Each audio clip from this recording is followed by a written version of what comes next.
Good evening, everybody. Also on the web, the City Council will be starting the meeting soon. So we'll just give them a few more minutes and we'll get the meeting started when they're in the room. Thank you so much.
We'll get started in a minute. We'll just wait for the Vice Mayor and we'll be on our way.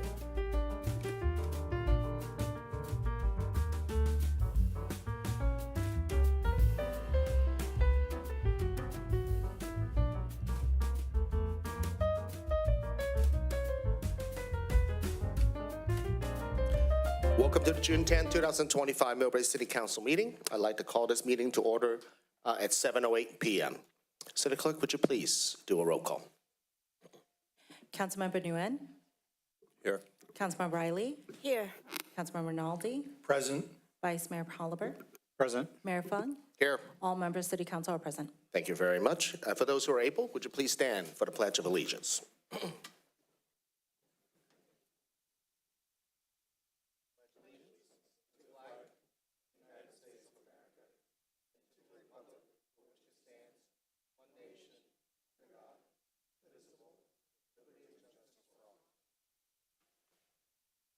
Please be seated. We begin today's ceremonial presentation with the San Mateo County Mosquito and Vector Control District Trustee, proclamation of June 15 to 21st, 2025 as National Mosquito Control Awareness Week. And today we have the San Mateo County Mosquito and Vector Control District Trustee, Mohammed Baloum, and Operations Director, Casey Stevenson, joining us today. Vice Mayor, do you mind for the proclamation? Thank you for joining us. Whereas National Mosquito Control Awareness Week will increase the public's awareness of the threat of diseases and encourage the public to take action in preventing mosquito-transmitted disease, and will highlight the activities of the various mosquito and vector research and control agencies working to minimize the health threat within California.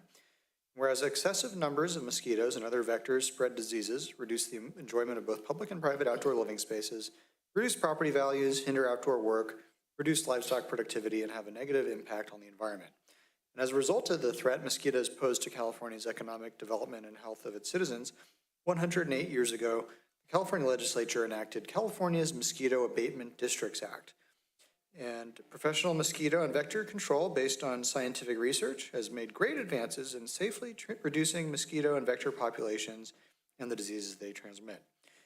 Whereas the San Mateo County Mosquito and Vector Control District's mission is to safeguard the health and comfort of the citizens of San Mateo County through a science-based program of integrated vector management. Whereas the San Mateo County Mosquito and Vector Control District works with mosquito and vector control districts throughout California, United States Environmental Protection Agency, and California Department of Public Health to reduce pesticide risks to humans from mosquito and vector-borne diseases and nuisances. Now, therefore, we, the members of the Millbrae City Council, do hereby proclaim the week of June 15th to 21st, 2025 as Mosquito Control Awareness Week. Thank you very much, Mr. Vice Mayor, and thank you for joining us. And we have Mohammed Baloum, as well as Operations Director from KC Stevenson, joining us. Do you have a few words for us? Yeah, first I would like to thank the City Council member and the Mayor for this proclamation. For the last couple of years, the city is keeping every year to issue this proclamation, and this is really an important factor for awareness for our district and our county. We appreciate that. I was supposed to have a slideshow. So, We'll have slides. So, we will do the slideshow after this, which is the annual update. yeah, so the other update, I was planning to give my update after his presentation, but if I need to give, yeah, I'll go ahead. So I've been with that as trustee for the mosquito control district for the last 7 years. And when I joined, they were having a major crisis there with their financial, and we've seen a lot of improvement with the districts. I would like to count a couple of points that I found for the last 2 years that really our district has been improving. They working to enhance mosquito surveillance and control. They expanding monitoring to monitoring mosquito population and West Nile virus activity, including new traps and new analytical data to target high risk. And that basically, by doing that for the last couple of years, we have almost no West Nile virus detected in our San Mateo County, which is a great achievement comparing to the other county around us. They are also reaching out and have a really good public education and outreach campaign. And the last 2 years, they have really record high community engagement. They making a lot of workshop. They go to school programs, to social media. They are really reaching out to our community. And they made a lot of, implement a lot of technological upgrades, they adopt GIS mapping tools, which is, it can really pinpoint in where all the mosquito traps, all the service that being conducted. So if you want to do any statistics, you can really figure out what's happening there. They work into good environmental and ecological initiative. They cooperate with a lot of local agencies and really making sure that we are implementing the environmentally friendly larvicides treatments and habitat management. And also they implemented the drone program for the mosquito program. And by doing that, it saved our county, our district a lot of money. And also you can reach really areas that are very difficult to reach. And finally, their have really financial strength. They are enhance their financial position by partnering with Calcas and boosting their revenues and basically reducing the need of their service. They have a very positive flow financially. So again, this is really a great improvement for the. Any question? Thank you so much, Trustee Balloum. And also, I believe our director, operations director, also has a presentation for us for an annual update. Please. All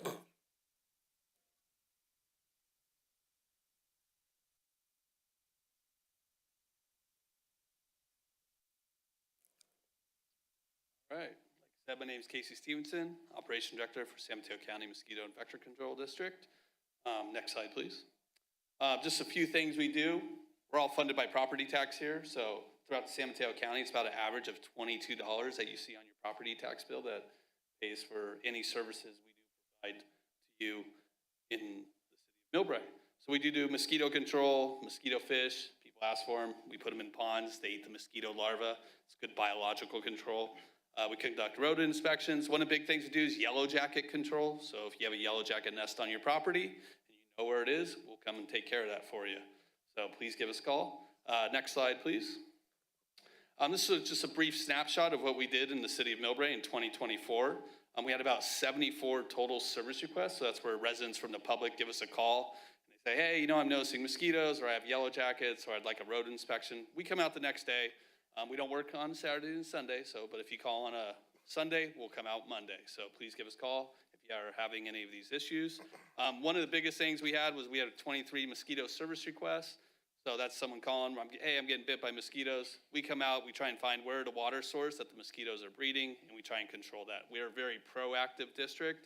We have about over 8,000 known potential breeding habitats throughout San Mateo County that we consistently stay on top of. We go to each property about 3 times a year, making sure they're not producing mosquitoes. This year, or 2024, in Millbrae, we had about 900 site inspections. That's visiting properties, and that resulted in about 182 mosquito treatments. So we did not have any West Nile virus in San Mateo County in result of that, so there's no West Nile virus in Millbrae. That's the biggest threat to our district at this time. Next slide, please. We always like to just, he was talking about our PR program. It's very robust. We like to report biting mosquitoes. We want to know about mosquitoes if they're out there. We want to control them so they're not biting you and they're not potentially spreading disease. Next slide, please.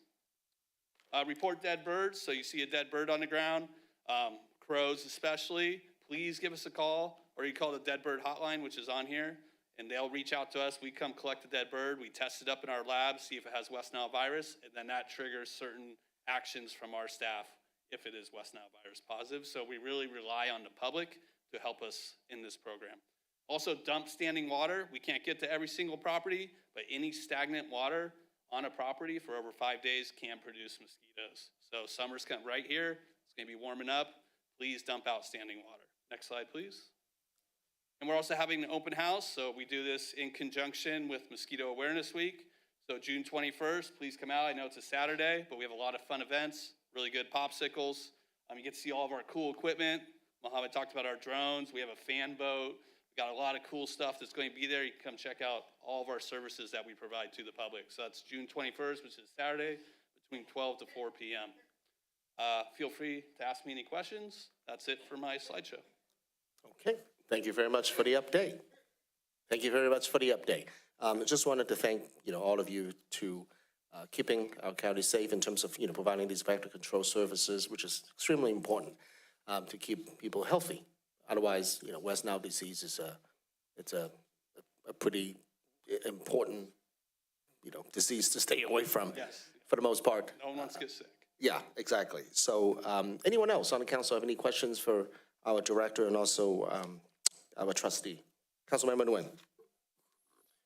So the mosquito, do you have proactive programs, or is it just request to tackle the mosquito problem? Is there anything you do proactively, essentially, to Yeah, so manage? proactively, we try and control the mosquitoes in the juvenile stage. So that's why when they're still in the water before they become adult mosquitoes. So we do have about 8,000 properties throughout the county that we're constantly monitoring. We have 10 full-time vector control technicians that travel throughout San Mateo County searching for mosquitoes and controlling. And then once you find them, what are the common techniques you guys use to mitigate or reduce that population? So we have certain products that have a long residual you can put into the water, and that gives the homeowner or the property owner time to either fix their broken pond that's no longer flowing, that can produce mosquitoes, or sometimes it's an abandoned swimming pool, or it's just containers on a property. So we try and educate homeowners and be like, hey, this is something you can take care of. We'll keep an eye on it for a while, but in the long run, can't keep visiting your property. Thanks. Good question. Thank you. Anyone else? All right, thank you very much for the update, and do come back on the, yes, go ahead, trustee. Just I want to say that this service is free so we encourage you guys, if you guys, anybody has a rodent problem or mosquitoes or yellow jack, basically they can call the district and get this service. And for me, in my case, I have them for one time for bumblebees, and they came and they took control of that. So please use that service. We pay for it. Okay, thank you, Trustee Balloum, and also Director Stevenson. Thank you for joining us. Yes, we do. Could you care to join us for a photo?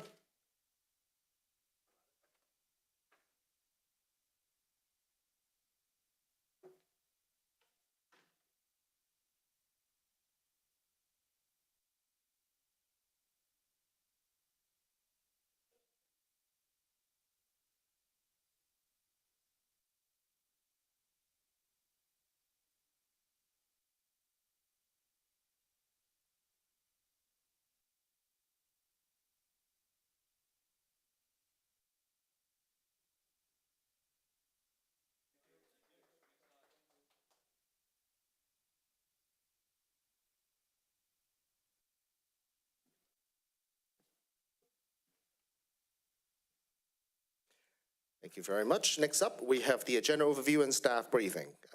If I may introduce, the closed session regarding the labor negotiations after the city council meeting will not take place, and we'll schedule to a later date. And also, City Manager Tom Williams, would you please provide a City Manager update? Yes, thank you. Good evening, Mr. Mayor, members of the City Council, Tom Williams, City Manager. So this past Saturday, June 7th, the City of San Bruno and City Millbrae came together to host a very successful Juneteenth celebration at the City of San Bruno's main park. It brought together community members. I know several of you were in attendance, the Mayor, Councilmember Rinaldi, and throughout the afternoon, attendees participated in a variety of hands-on crafts, cultural experiences, music, great food throughout the day. So it was a really nice day out at San Bruno's Park, and it was really nice to see both of our cities come together to host this Juneteenth event. And we hope to continue with that. Also, June 19th, which is the Juneteenth holiday at 10 a.m., the City of Millbrae will be hosting a flag-raising ceremony to celebrate the holiday. It will be at 10 a.m. at our Millbrae Civic Plaza, which is the 3 flagpoles between the Chakotay Room and the main library on the upper parking lot here at City Hall. So that's a flag raise, Juneteenth flag raising at 10 a.m. Here at City Hall. Also, Bayside Manor Park renovation groundbreaking ceremony. We will be hosting that this Thursday, June 12th at 9:30 a.m. The park improvements will include brand new playgrounds with fencing, basketball courts, a new lawn area, trees, shaded picnic areas, just like at Marina Vista Park, benches, new irrigation system, and a fenced pet dog park area. So the project itself, the renovation project, is estimated to be completed by February of this next year. So groundbreaking, official groundbreaking, this Thursday, June 12th, 9:30 a.m. at Bayside Manor Park. Also, upcoming events, we are hosting movie night at Central Park this Friday, June 13th. The movie starts at sunset. It will be outdoors. The movie is Moana 2. Fabulous movie, as I understand it. I haven't seen it yet. So, everyone, families bring snack packs, grab a blanket, chairs, and enjoy the outdoor movie night. We will have our popcorn machine there, so there's free popcorn. And it's always a wonderful event to kick off summer. And then on July 4th, just to have it on everybody's calendar, the city of Millbrae will be hosting our second annual July 4th celebration at Central Park. We have 2 bands, the As Is Band, which will perform between 12 p.m. and 1:30 p.m., and a band Pure Ecstasy, which will be performing between 2 and 3:30 p.m. So there'll be local food trucks, carnival games for kids, a beer garden hosted by Bacchus here locally, and it was just a really tremendous showing of Millbrae residents last year, and anybody is invited community-wide for a 4th of July celebration on Thursday, July 4th. Starts at noon and will go to 3:30, 4 o'clock in Central Park. Also, Mayor, I'd like to recognize some great youth leaders. As you know, and Councilmember Riley actually made an appearance and spoke with some of the youth participants in our annual Millbrae Youth Legislative Program. And this is one of the program leaders, Elizabeth Bors and Zareen Chang, were the founders, and this was the 3rd year. Just 2 outstanding Mills graduates. Elizabeth is headed to Stanford. She just graduated, and Zareen is headed to UCLA. So again, just this great youth that we have in the city of Millbrae and graduates of Mills High School. But I'd also like to recognize other participants of the program: Jamie Lazario, Elizabeth Chin, Sophia Ng, Derek DeLima, and Samantha Dong, who were the high school students that run the program for 1 week. And the participants, there's 21 youth participants. They're all middle school age that attend middle schools. Most of them attend Taylor Middle School. But they learn about governance at all levels: federal level, state level, and local level. And so it's a great program that was started by these two ladies, and they also have other students at Mills that are going to continue the program. So it's a great partnership that we have, that we host right here in the council chambers for our Millbrae Youth Legislative Program for the week. So just wanted to recognize those outstanding efforts. Okay, that's all. That concludes, Mr. Yep. Mayor. So it means always thankful to have, and also to see our youth, shining. And it also goes to show that, all those charity work, for example, the Rotary, which hosted the recent golf tournament, we raised another $35,000 this year, where half of those proceeds goes to youth programs. And, the youth enrichment program has proven to be very successful in the city of Millbrae, as we just, hear from you. Some of the youths are going to Stanford and graduating from UCLA and, having a very successful academic career. So it's always good to know. Yeah, thank you for bringing up the golf tournament. Big Yes. Fundraiser, so very much appreciate that. Yep. And the opening tee actually went okay. So, any council member have any questions for our city manager? All right. So thank you very much for the update.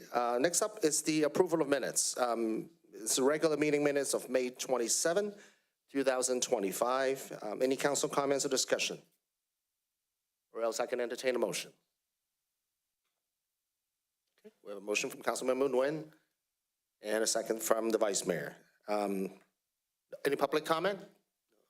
Okay, seeing none, please cast your votes.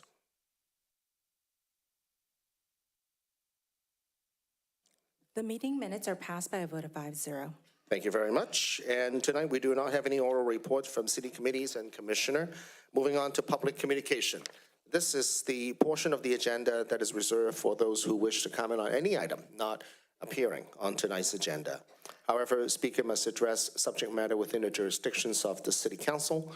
Every speaker will have 3 minutes, and the speaker is to address directly to the entire council and not individual council members nor the public. I have one speaker slip, and we'll see how many hand raised as we move forward. We have Marjorie Ruiz. Thank you, Ms. Ruiz. Mayor, Vice Mayor, council members, good evening. My name is Marjorie Ruiz Hidalgo. Thank you for this opportunity to introduce myself to you. I've met some of you already, but it's nice to say hello again. I am your PG&E representative for the 21 jurisdictions on the peninsula. This means that I am your day-to-day single point of contact for you, your department heads, senior staff, some of whom I've already been in contact with. I'm here to say hello. I started in late April, and I've just come to commit to you here in public comment that I will do my utmost to help serve the hometown of Millbrae. Thankfully, I do not do this by myself. I am part of a whole team out of the San Carlos Service Center, and this includes gas and electric, emergency planning crews, vegetation management, service planning, everyone responsible for the customer experience here in Millbrae. I have left my business card. I will leave a stack here for you. I hope to meet you individually. Please reach out. Coffee, a walk, a call. It's all welcome. I'm here. It's nice to see some of you again. Thanks. Yeah, thank you for joining us, and much thanks to your predecessor as well. I have big shoes to fill. I know. I know. But it's always also, it's also very nice to see Bill moving to the state. Working with the PUC. My understanding, Bill Chang has always been extraordinary, helping us, throughout our effort with the rebuild of our recreation center. Has always been very helpful to all of us. And thank you very much for joining us this evening. Anyone else have any questions for our PG&U representatives? Oh, that's right. Anyway. No, it's okay, Councilmember. It's been happening all over the peninsula. It happened in Burlingame a few weeks ago too. It's okay. Yeah, but we're just excited to have you. Thank you very much. Thank you. All right. Moving on to consent calendar. Oh, by the way, there's no more hand raise publicly. That's correct, Mayor. No other speaking slip or All hands right. raised. So that's the end of public communication this evening. Moving on to consent calendar, we have item number 5, adopt the resolution of the City Council establishing the appropriation limit for fiscal year 2025 to 26. Number 6, waive the second reading and adopt an ordinance adding Chapter 495 of the Millbrae Municipal Code regarding public encampment. Item number 7, adopt a resolution authorizing the city manager or designee to execute a professional services agreement with the Verde Design for the Mills Estate Park reactivation plan in the amount of $296,080 and authorizing the city manager or designee to execute all contract change orders up to the 15% design contingency of $44,412 for a total amount not to exceed $340,492. Item number 8, adopt a resolution approving an agreement with HB Consulting Group, Inc. for professional services to serve as temporary acting public works director. We have requests to pull item number 9 and number 10 from the consent calendar. And so for item between 5, 6, 7, and 8, do we have any public comment or any comment from this council? Okay, seeing none. And any public comment on this item? No, Mayor. Seeing none, I would entertain a motion if anybody would like to make one.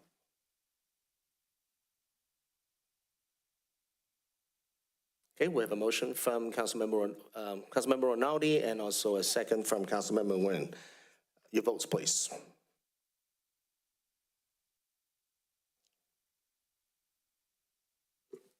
Consent item number 5, 6, 7, and 8 are passed by a vote of 5-0.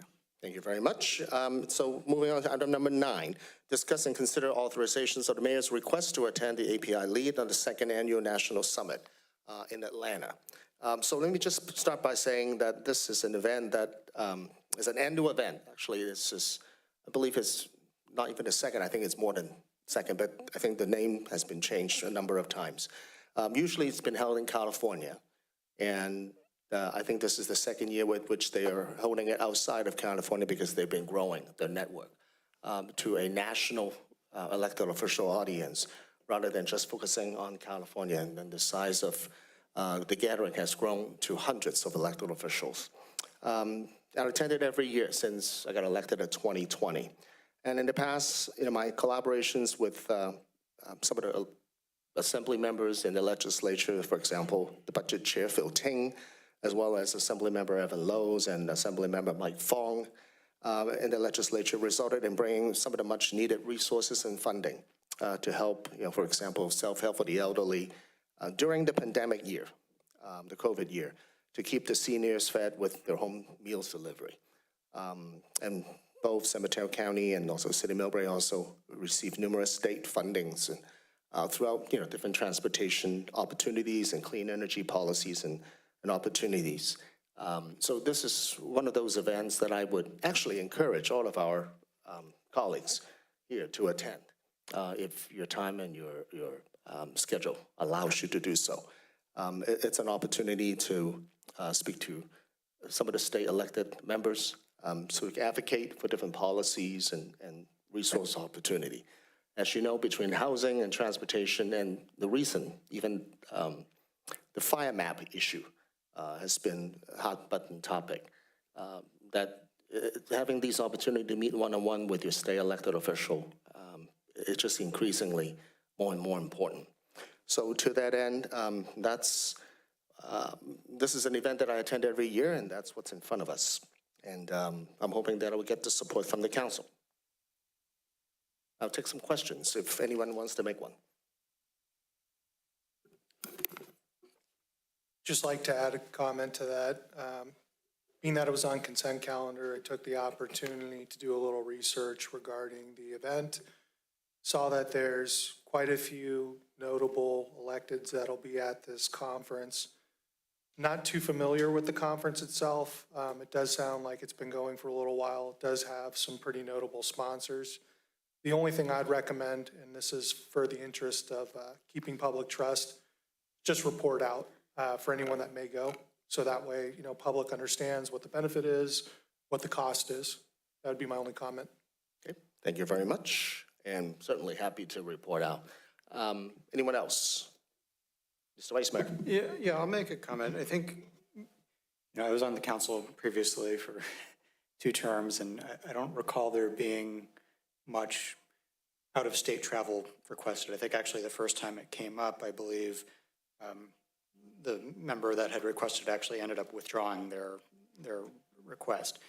I noticed in the last couple of years it's become more common, so I think maybe, I think it's fine to approve it today, but I think perhaps we should take another look at the protocols, look at what types of events are authorized, what organizations are authorized, what the budget is.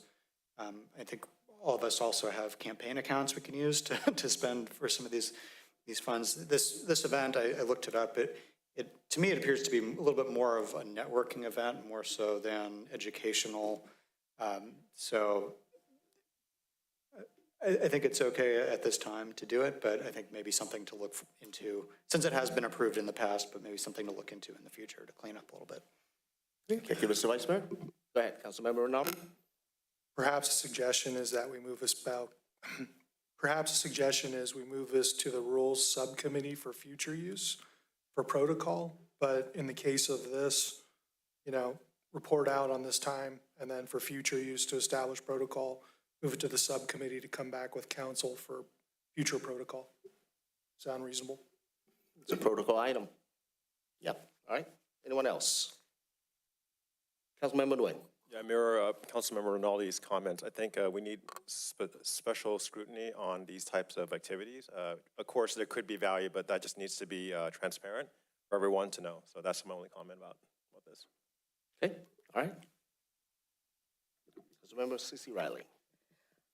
This program is going on for a while. I don't think there's reason to stop doing now. I think we should continue for spring our name out and let it work and get some funds for our Millbrae. Thank you.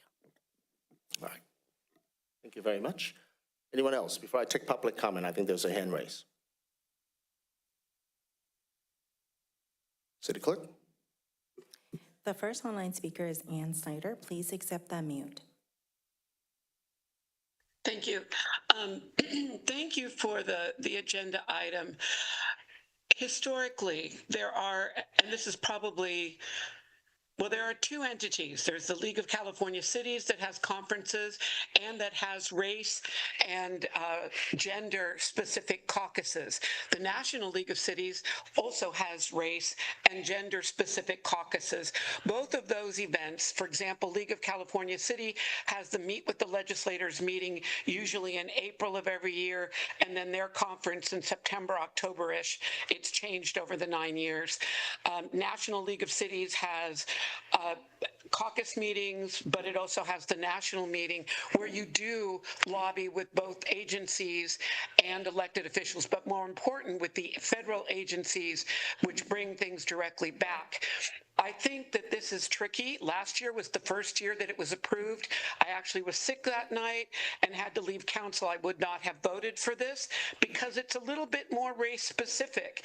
And I think you're getting into dangerous area when we are creating a process for race specific, because then it should be for every race specific on that. So I really appreciate Vice Mayor Hollebear saying it's time to go back and look at what we pay for and what we don't pay for. And that for some of these things that we might like to go to, we do have campaign funds on that. But with the number of programs that the federal agency is cutting right now, because it has anything to do with race, we're in a new area right now in terms of getting our funding. And I think, honestly, if we're meeting with California legislators, we either do it at National League of Cities or we do it here in California. Thank you.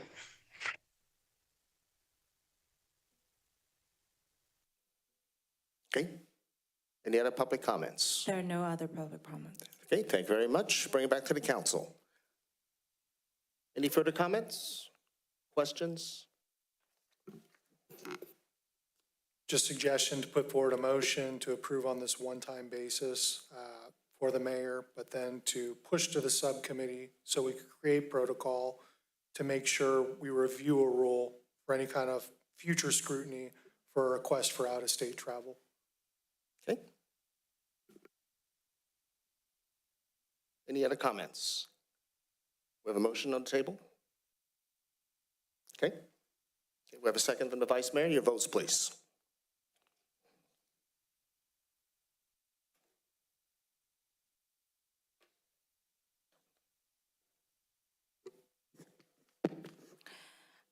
Item number 9, passed by a vote of 4-0-1 with Mayor Fung abstaining. Okay, thank you very much. Moving on to item number 10, approved by motion a request from the Chinese Hospital for the use of the Recreation Center, Greg Hall, and fee waiver for the Chinese Hospital Community Health and Fun Fair on August 2nd, 2025. Do we have a staff report on this? We do not, Mayor. There is a staff report in the packet, but we're here just to answer any questions from a member of the public that requested to pull it from the agenda. Okay, all right. So, yeah, we'll receive an email from the public to pull this item from the agenda. I guess we'll just start with a council discussion on this item. Thanks, Mayor Fung. I think it's helpful that this item was pulled from the consent calendar. Specifically, I was going to request that it be pulled just because I want to highlight at the point that oftentimes the city of Millbrae does allow for its facilities to be used by nonprofit entities or by entities that are providing free services for the public. For instance, Chinese Hospital will be providing services for our community. City staff, I don't know if you want to provide any detail of what those services would be for the public's education. I think that would be helpful.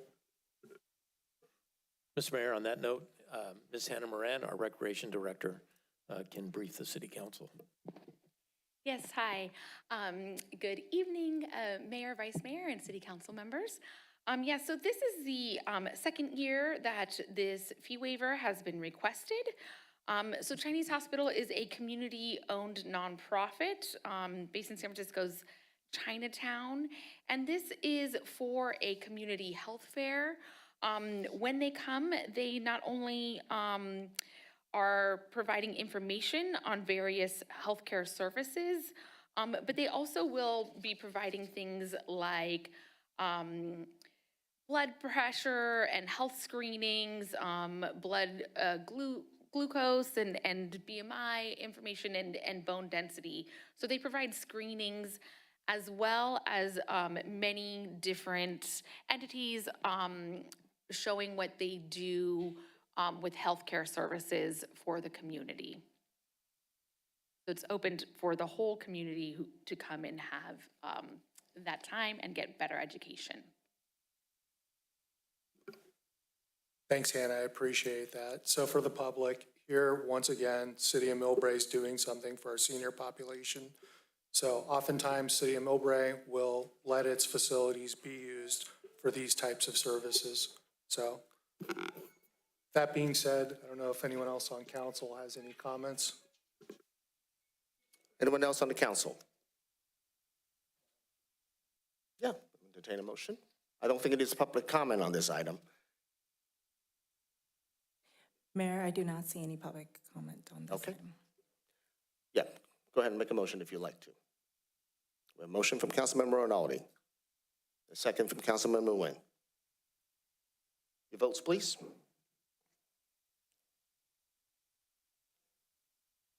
Item number 10 passed by a vote of 5-0. Thank you very much. And moving on to public hearing. Opening the public hearing with item number 11, which is to consider water rate changes for fiscal year 2025 to 26 and fiscal year 20, all the way to fiscal year 29 to 2030, and future wholesale water rate pass-through. City Manager, could you please? Yes, thank you, Mr. Mayor. I'd like to introduce Mr. Mike Sung, our Finance Director, and also Mr. Alex Handler, who is a principal at Bartles and Wells and Associates, who assists us in our rate modeling. So, Mr. Sung. Thank you, City Manager Williams. Good evening, Honorable Mayor, Honorable Vice Mayor, and Honorable City Council members. Today we're going to talk to you about the water rate study and the public hearing for it. I'm going to actually pass this off to Alex Handler. He's going to actually talk about the water rates and recap those. Thank you. Nice to see everybody again, and I'll try to walk through this pretty quickly. I can figure out. Oh, do I tell you to do it? Okay, Yes, sorry please. about that. So, yeah, I'm going to cover a little background on your water system and your water rates, talk about our study and the funding needs that this agency has and what the proposed recommendations are. Next slide. We've got just a little bit about the schedule that led us here. This is towards the end of our process. We've been working with the city since late last year. We came to bring the recommendations and options to the Infrastructure Committee last March.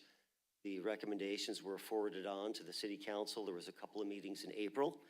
The city then sent out its Prop 218 notices to all the customers, informing them of the proposed rates. And that was more than 45 days ago. And here we are today. Today is the day when the council would consider taking action on these proposed rates. If they were adopted, they would go into effect on July 1, this beginning of this new fiscal year. On the next slide, quick overview of the system. You serve over 23,000 residents, over 500 commercial customers, mostly residential, single-family customer base. Obviously, to serve that many folks, you have a pretty extensive water system. You have over 75 miles of water mains that run throughout the city, underground, a lot of aging pipelines there. You have water storage tanks. You have to, not only maintain water capacity 24/7, but also be there in case there's a fire emergency, things of that nature. Like many Bay Area agencies, I work with many agencies on the peninsula. There's just a lot of old infrastructure out there. You've got pipelines put in, 50, 60, 70, 80, some cities more than 100 years ago. You've got old water storage tanks. So unfortunately, a lot of those facilities, you've kind of maximized their life but you have a lot that are now approaching the end of their life. They do need ongoing infrastructure funding to keep them in good operating condition. And on top of that, this agency, like most agencies on the peninsula, you get all of your water. You import it by buying it from the San Francisco Public Utility Commission. So every unit of water that you sell a customer, you have to turn around and buy a unit of water from the SFPUC. And their rates have gone up a lot over the last 5, 10, 20 years, as I'll show you in a minute. Moving on to the next slide. Just shows a graphic of your water system. The different colors are different pressure zones. And again, just a lot of infrastructure out there in the field that the city has to maintain. On to the next slide. Quick history on your rates. I originally worked for the city, I think it was back in 2017. It was kind of like an emergency. We got called in. You had done no rate increases from 2013 to 2017. Unfortunately, over that period, San Francisco had tremendously increased its wholesale water rates by about 67%. So what happened was the city's fund reserves got dwindled down to critical levels, and you kind of had your backs against the wall, and you had to do some substantial rate increases, including more upfront rate increases. So in 2017, the city took action. You adopted 5 years of rate increases.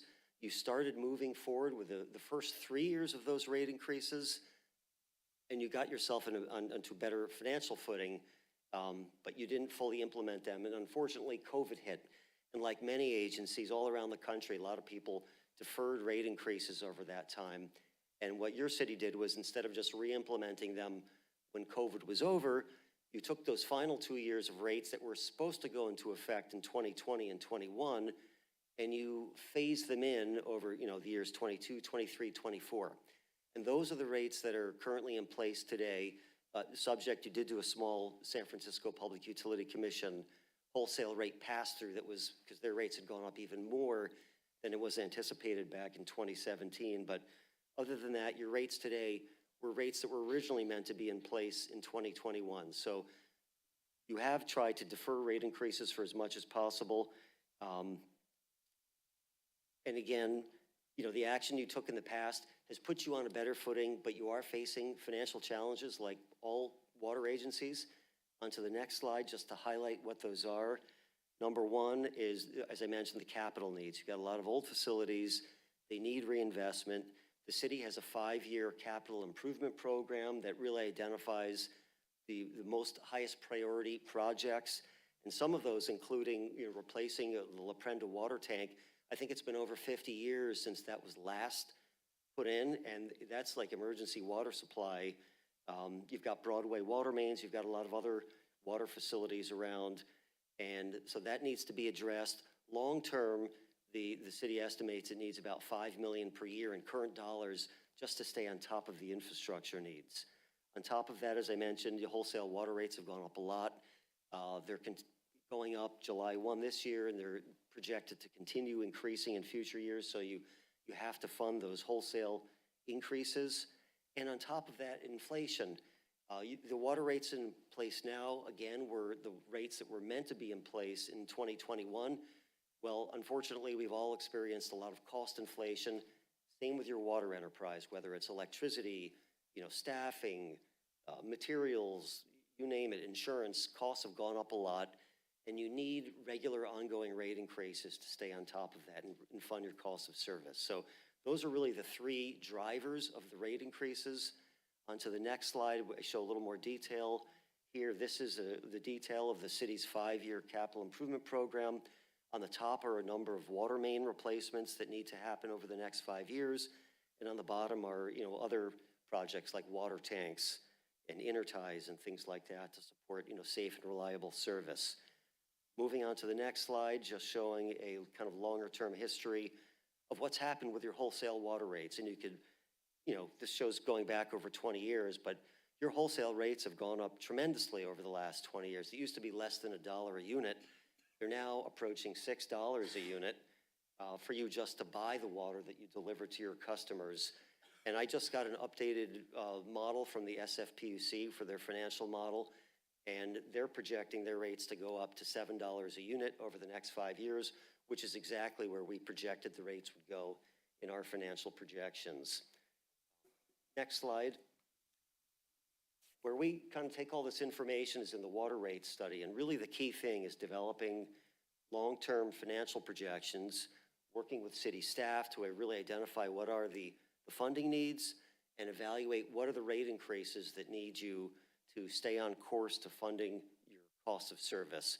We try to incorporate reasonable assumptions in all of this, and after your 5-year capital improvement program is over, we've been targeting a level to support $5 million per year of ongoing capital needs for your infrastructure.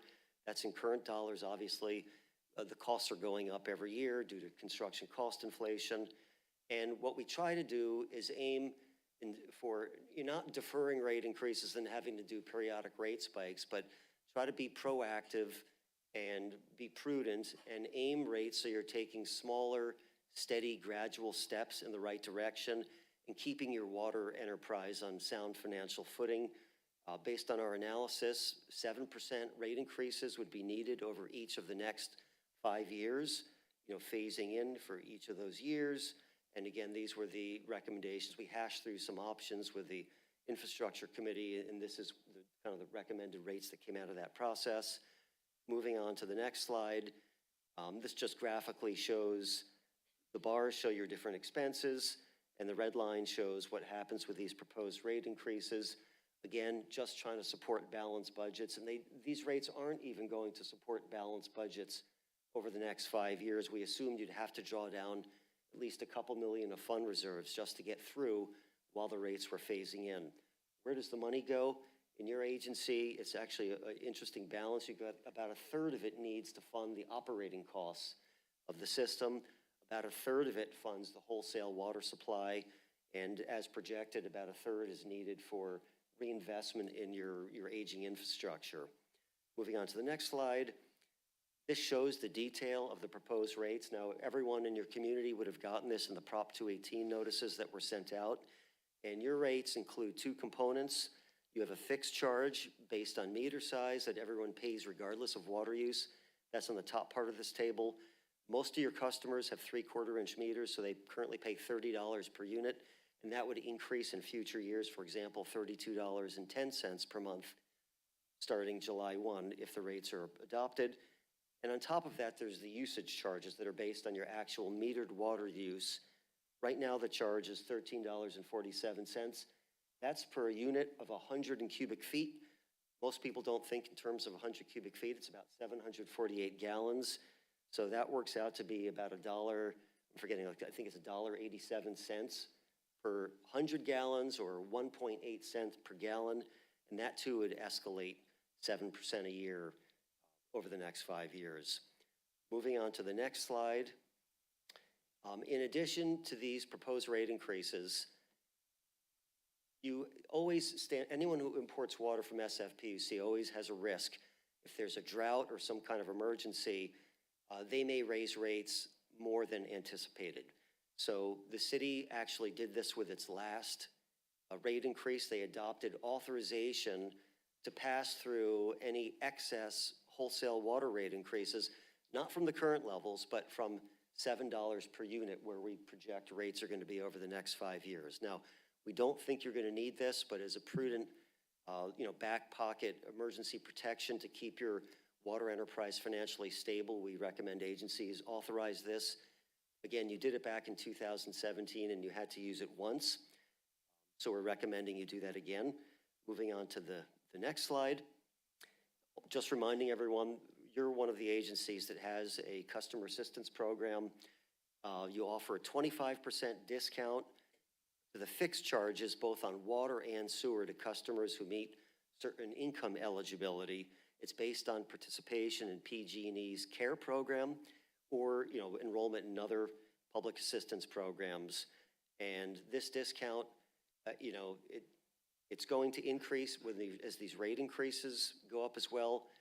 So it's no consolation prize, but for the folks that are most economically disadvantaged, the city does try to help. And it seems like for a lot of agencies, not everyone who's eligible is always on these programs. So it's just a call out to folks from the city. If you think you might be eligible, please check with city staff, and they will get you enrolled in the program if you do meet the criteria.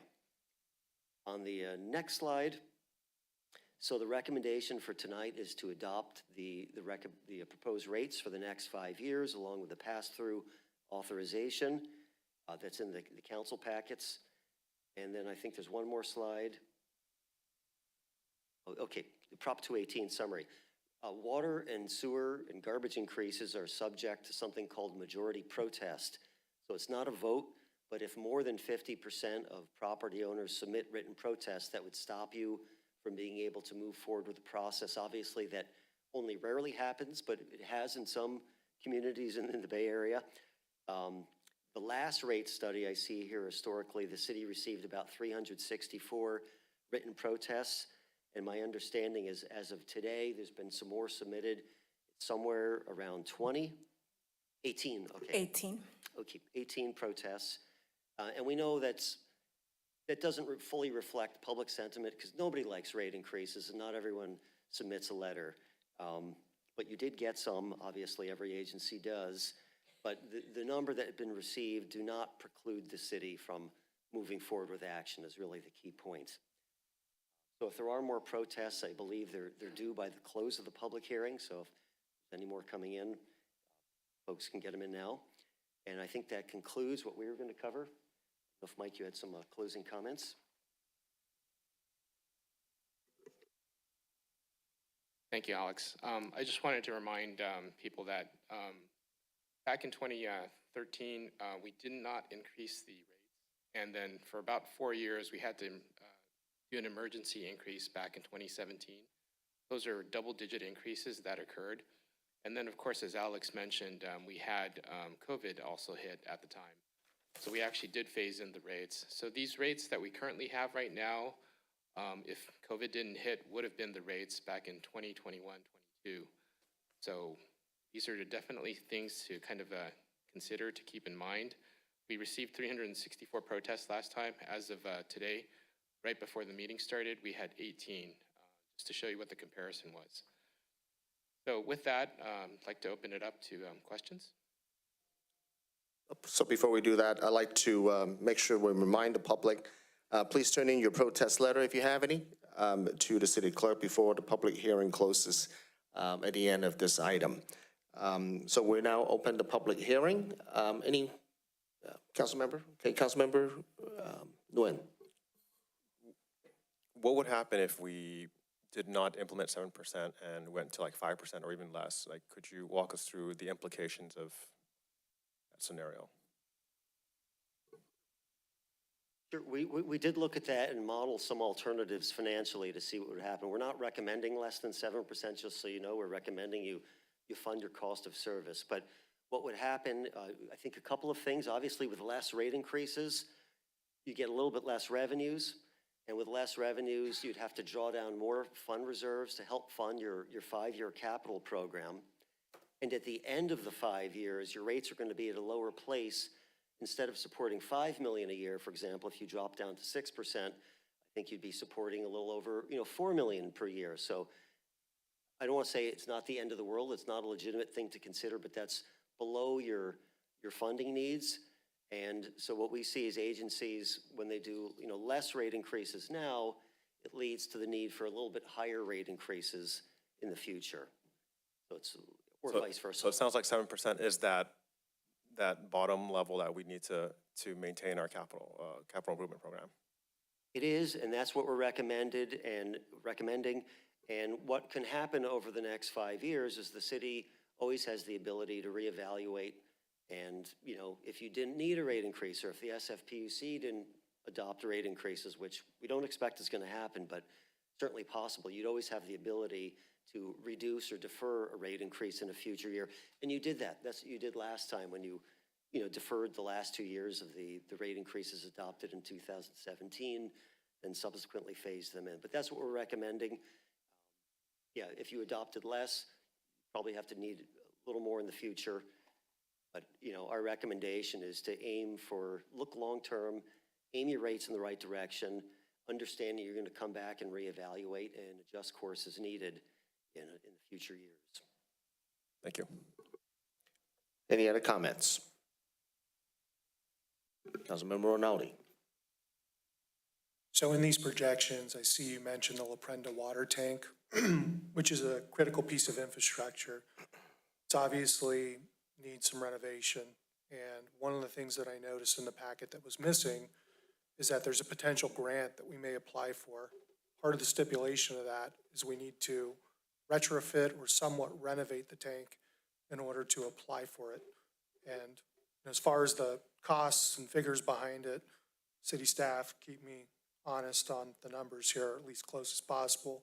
I believe it's a $250,000 investment to retrofit it to qualify for a grant application for about $4 million, which is the total cost of the La Prenda tank to do the project, right? Is that right?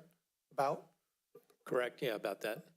Okay, so that's not in those figures that were presented in the packet because that grant money's not in the bank, so it's not accounted for. Correct, Mike? Son? Correct. Correct. If, we usually don't account for grants because they're not in the bank, but if they are something that we know that we definitely will receive, we'll actually include that in there, so. Okay, so it's safe to say then this 7% figure that we're talking about today, it's not necessarily going to guarantee that in the next couple years coming up, it'll be 7% each year.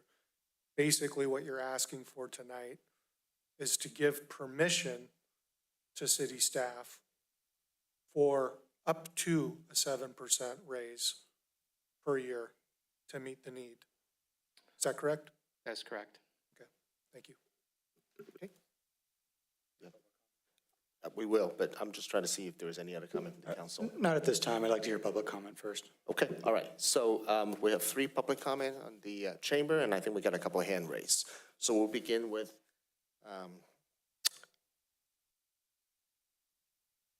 Tom Marascolo.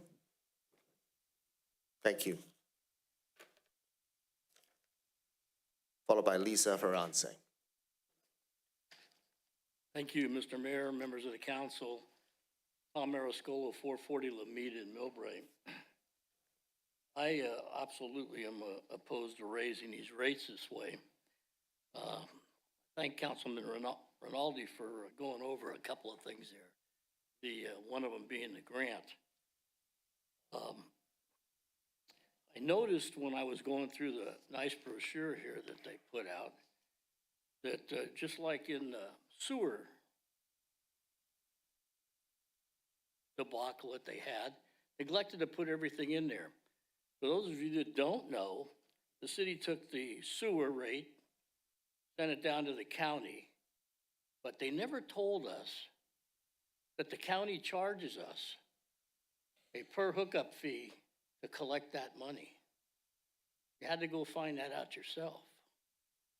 So if somebody like me sits there and goes, well, they must have got rid of some people in finance or in the water department because the county's collecting it now. They didn't.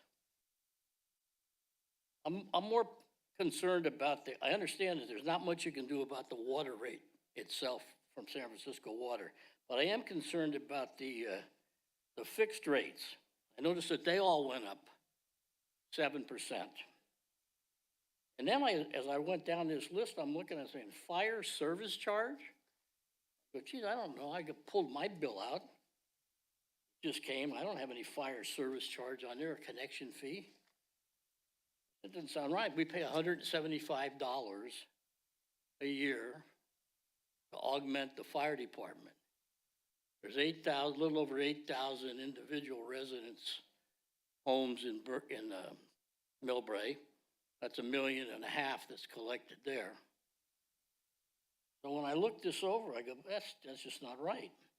If you follow that out and they collect this fee, this is a new fee, a new tax, a new fee. And I noticed that they put up there about Proposition 218. Well, Proposition 218 clearly says any increase in a tax or a new tax has to go to a vote of the people. I just got through reading it again today. I don't know what this fire service charge is. It was never on my bill before.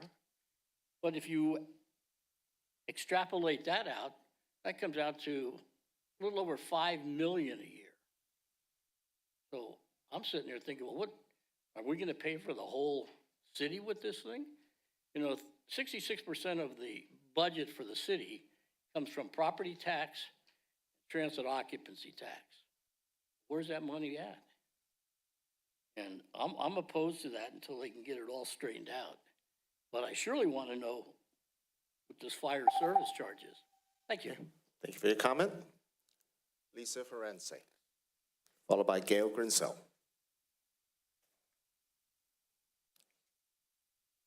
City Council and Tom. I'm a very nervous Can you get closer to the speaker. mic? Thank you. Very nervous speaker. I've never done this. Take your time. I am the owner of 1380 El Camino Real in Millbrae. I'm going to speak to sewer and water. My building is 55 units. Somewhere around 2013, the city changed the way they build us, doing something huge to our sewer, which we completely kept arguing about. We are now charged as if we have 55 sewers. We have one water meter, one sewer. Our sewer fee in 2023 was $72,800. It is now $80,000 with not really a warning. I'm supposed to read the pamphlets and go on the website to figure it out. It's getting more and more difficult to figure out increases. It's making me crazy. I was virtually called a liar by the finance guy about what happened in 2013. So as I said, we had a huge increase in sewer fees. I also saw the fire thing, which I could not figure out, which we have a fire suppressant on our building of $7,000. My water bill last month went from $6,400 to $8,000. 80% of my tenants are low income under the guise of California. My rent is under low income rent in the city of Millbrae. The average one bedroom for low income is $2,400 for one bedroom. The top I get is $2,200. We are gonna force out the service workers of our city. I can't keep doing this. I'm not gonna make it. This is not sustainable. And I did talk to Stephen about a grant. I'm sorry for the shaking of my voice. About a grant, and thank you for looking into that for the La Prenda water tank and any grants available. Millbrae is a big city of retired individuals. One property owner's sewer is less than one of my apartments. They pay less than I do for an apartment. There's something wrong there. So I urge you guys to go back to the drawing board and look at everything, because something isn't right. That's all I have to say. Thank you for listening to me. Okay, thank you. Gail Grinsell, please.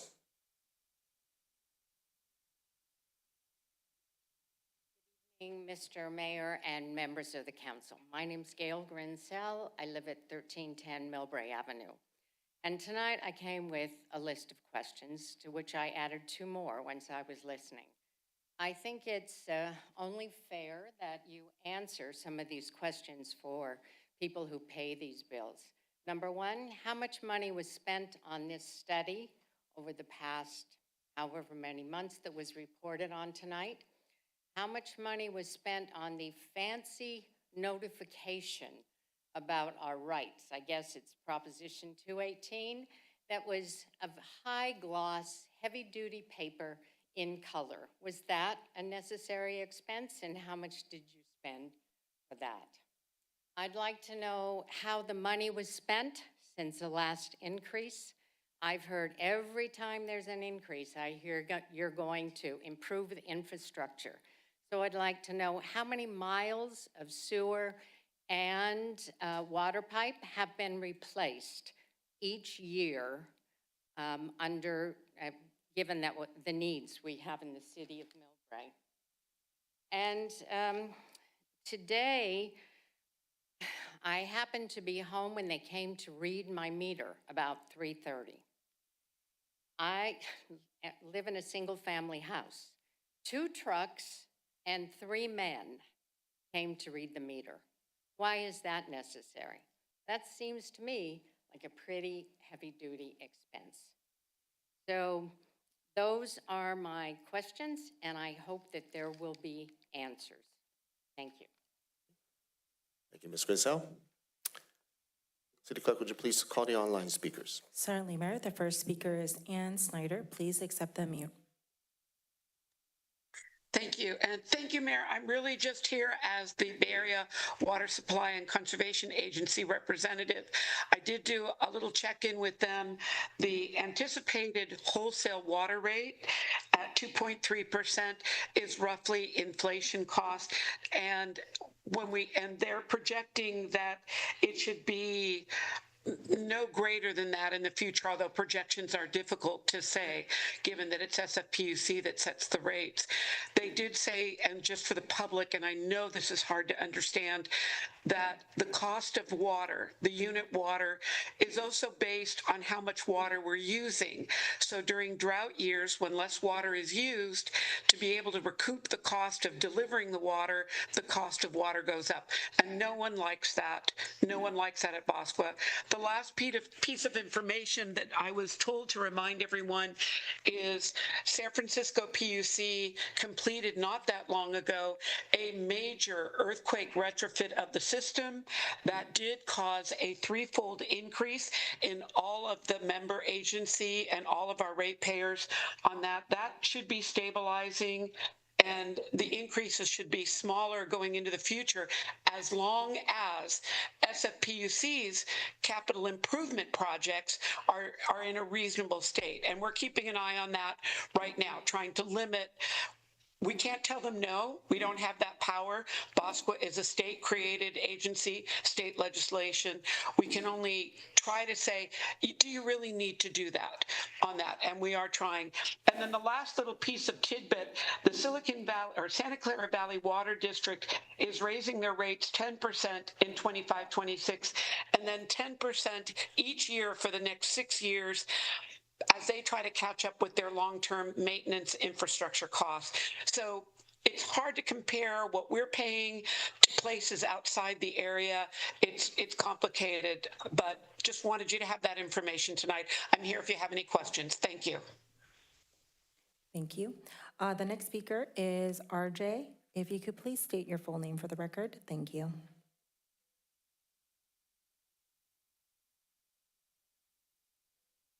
Arjuna Vijayakuran. I live at 112 Laurel Avenue. I just looked at the rates people are paying for water in nearby cities, and these are the costs for 100 cubic feet of water. That's 1 unit. San Mateo pays $2.69. Redwood City $6.90. Burlingame $8.21. South San Francisco $10.02. San Bruno, $10.16, San Francisco, $12.66. And today, we in Millbrae, they're paying $13.47 per CCF. This is for someone who consumes 10 units of water per billing cycle. So I'm just curious, how are these other communities being able to give their rates at a lower cost than what we are paying today, and much lower than what the water increases are? Thank you. Thank you. And Mayor, that's all the public speaker we have online and also speaker slips received. Okay, thank you very much. And this is the last call, an opportunity to turn in the protest letter before we close the public hearing. Anyone else would? Okay,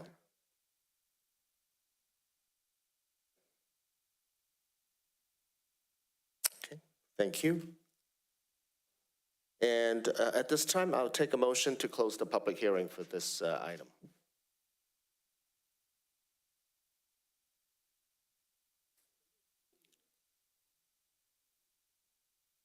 Those are online hand raised. If you'd like to speak on this item, I need a speaker slip from you.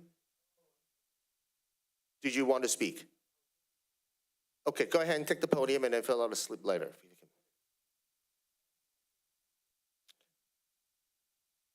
This one right here? Yeah, please do.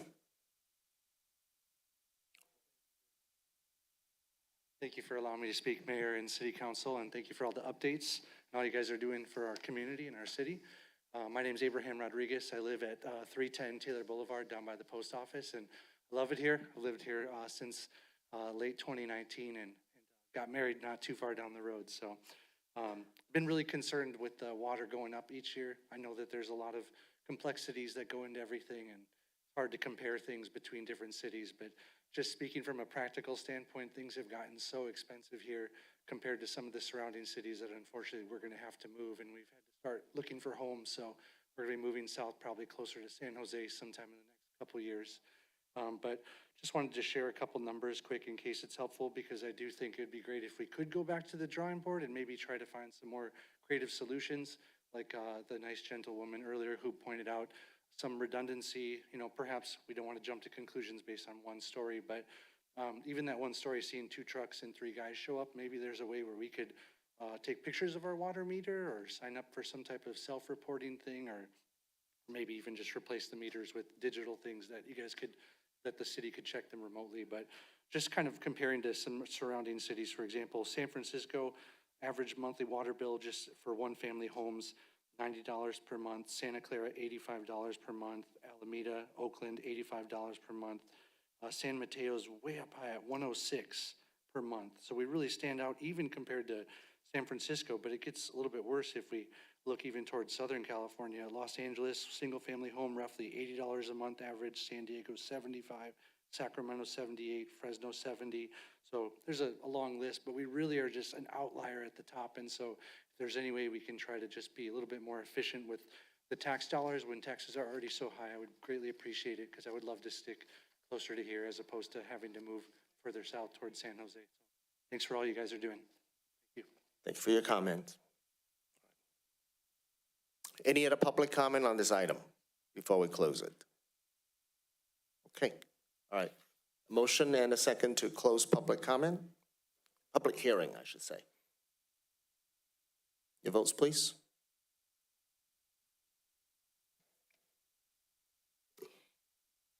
The public hearing is closed by a vote of 5-0. Okay, thank you. Any further comments or questions from this council on this item? Suggestions? Yeah, go ahead, Vice Mayor. Yeah, there were several good comments and questions that were brought up by the public. I'm wondering if maybe we can talk through some of them, if you've all been taking notes. Yes, we have. One of them was about the fire charge. The fire connection charge isn't a monthly charge, it's a one-time charge.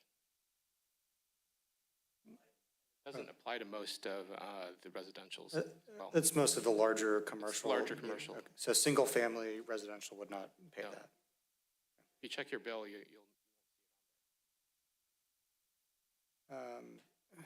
And then the comment about having 3 employees checking meters manually, is that something that we're doing? And Good question. I don't think so, but we can take a look at that. Usually it doesn't take that many, but we'll take a look at that. okay, what about? If I may. Yeah. We Go have ahead. one person that goes out and read the meter. We don't have 3 people and 2 trucks, so we'll look into what that anomaly may have been, but it's one person that's out. in We the are field. training new staff, so that is something to keep in mind. We did have a recent hiring of new staff. Okay. And- Well, and If I may, the other thing we're looking at is potentially meters that no longer require a physical person to read the meter. I think we're implementing some smart meters and Wi-Fi reading, correct? Correct, yeah. Yeah. But that's a cost, right? So that's a capital improvement cost that we need to have enough revenue to improve our technology upfront, then over time, then Reduce the our labor. operating cost. Correct. So, yeah, I think that's something that we would need to really do that analysis, if we're going to implement something like that, how long does it take to then, for it to be worth it, right, in the long run? Yeah, that's Wouldn't be correct. in year 1. And I bring that up, and we'll be bringing that back to the council. And, obviously you get community input and the cost benefit and the fiscal impact and the timing of that. Okay. And then also the comment from the member of the public, the owner of 1380, I believe it's 1380 El Camino, about whether her building has 1 meter versus 50 meters. Maybe you don't know the specifics of that property, but in general, is there any insight? So in general, for each of the different number of properties that you have, It's based off of how many units you actually have. So she has 55 different units, as she had mentioned before. So she has 55 charges. It's per unit. Okay. And then each unit would have a per meter. Okay, so I'm scrolling through this. The meter size, right? If it's,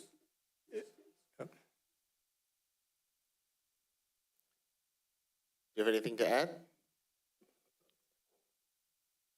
Yeah, I mean, I don't have your sewer rates in front of me, but we did work with the city on those in the past. Your city, like many agencies out there, you have on the sewer side, a fixed charge per dwelling unit. It's, I think, lower for the multifamily dwelling units. I can't quite remember. So that's why she's paying 55 times. The multifamily is, I'm not. The multifamily, the sewer is lower than single-family homes. Well, I think you might have a usage component too, but there is a fixed charge and typically it's lower, it's not higher for multifamily.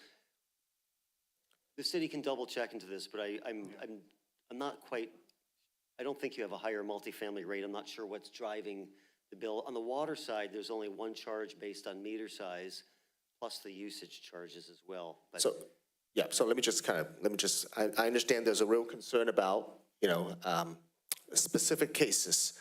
But here, obviously, tonight, the discussion, it's about the future of these water rate charges. Understanding the fact that, I paid that too, just like every other single homeowners do here. So it is getting more expensive, and, we're trying to find ways here to try to be as affordable as possible. In terms of the specific cases, I would encourage our staff to get in touch with the property owner to work with them to ensure that these rates that are being assessed is as accurate and as affordable as it can be. So, all right, go ahead. The other thing I should mention is I think it was one of the online speakers had mentioned that there are differing rates for the variable rates versus Millbrae, for example. A lot of cities charge two different rates like we do. There's a fixed component and then there's a variable component. If you actually look to see how we compare it to other cities, sometimes we have a higher variable rate, sometimes we have a higher fixed rate. And most other cities, whatever they're not charging on the variable rate, they're charging on the fixed rate. So in all, it actually comes out to be pretty close. And if you look at some of the other larger cities, there's also economies of scale that you'll look at. Comparing us to like Los Angeles or even San Francisco it's completely different. We're 23,000 people here versus like in LA, which is like 4 million. So there's definitely something there in regards to economies of scale as well. Plus they have a different water source. and then this grant that has been alluded to numerous times now. I know we don't want to put too much faith in something that hasn't been awarded to the city, but can you provide a little bit more information about that? What grant is? I think it has come up in the past, but what grant is it? Is it competitive? Yes, this is a federal grant that's being awarded through the state of California Governor's Office. So it is the Hazard Mitigation Grant Program. We have submitted a letter of intent to the agency. They've initially are reviewing it, and then it will go through a sub-application and a federal review. So we're still at the preliminary stages, but we seem to be qualified to submit an application, and that's the initial stage about that. So we are making sure our La Prenda tank is qualified to submit that. So that's a separate item that will come into council in the future, but we are trying to make sure we are qualified for that grant. Okay, so we'll certainly keep our fingers crossed about that, but obviously cannot make, it's far from guaranteed at this point. But I think, it does raise a question, like if we were to go forward with these increases, I think each year we're gonna have to go through with, a fine-tooth comb and identify, how exactly are we spending both our capital and our operating costs? How can we keep that affordable? And is there a way that perhaps on a year-to-year basis, if we get a grant like that, for example, $4 million, that definitely changes the math of, the 5-year capital plan and what we would necessarily have to charge. So I think while we would be authorizing 5 years of increases, I think we still have to take it a year at a time. Not to mention, the macroeconomic conditions, like for example, during COVID, we suspended the rate increases for 2 years. I think what is very concerning is, as what had happened prior to 2017, where if you don't do rate increases for many years, you end up in a position where your reserves are drawn down, costs are going up, and the revenues are not keeping up with those costs. And that's when you end up having to do a double-digit type of rate increase. I think we're fortunate to not be in that position today. I certainly would not want, I think things have been moving in the right direction, and would not want to be in that position a few years down the road, having to make that difficult choice. I'm also concerned with tariffs, for example, that on steel and aluminum products, that's something that could result in costs for capital projects going up significantly more than just inflation in general. So I think this is a prudent approach that has been done. I think we have to continue to do the work day in and day out to stay within budget and bring down the costs if possible, but to also have that flexibility to be able to really make the investments in our capital plan and in our day-to-day operations and maintenance as well, to avoid more emergency repairs. Thank you. Okay, thank you, Vice Mayor. Anyone else? Okay, we'll go with Councilmember Nguyen, and then we'll come back with Councilmember Rinaldi. So I heard earlier variable rates, right, as a comparison against other cities, and that makes a lot of sense. There's complexities that that many people may not understand, but this is more of a comment, are there opportunities to quickly put together something so that we could provide the public with city-to-city basis, at least close to our population size, as well as other dynamics? I think that could help to alleviate some of the anxiety or concerns that the residents may have about paying unfair rates.